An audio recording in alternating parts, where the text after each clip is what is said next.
तर गोसीखुर्द धरणामधून पाण्याचा विसर्ग वाढवल्यानं वैनगंगेच्या पाणी पातळीमध्ये वाढ झाली आहे। पाणी पातळीमध्ये वाढ झाल्यानं जिल्ह्यामध्ये पूरजन्य परिस्थिती सध्या निर्माण झाली आहे। नदीकाठच्या गावांना त्यामुळे चांगलाच फटका बसलाय, तर शेतीची कामं देखील खोळंबली आहेत। जिल्ह्यातील मोठे 12 मार्ग देखील वाहतुकीसाठी बंद करण्यात आले आहेत। याचाच आढावा घेतला आमच्या प्रतिनिधींनी, पाहूया।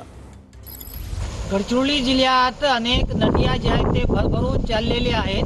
पाण्याची पातळीत मोठी वाढ झालेली आहे। गोसीखुर्द धरणातून 10,888 विसर्ग होत असून गडचिरोली जिल्ह्यातील अनेक भागात पाण्याच्या पातळीत मोठी वाढ झालेली आहे।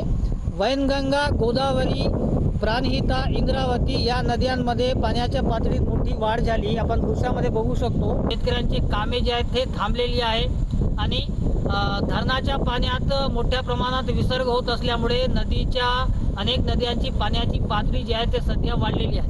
कॅमेरामॅन सोहेल पठाण सोबत मेमडी इरफान, TV9 गडचिरोली।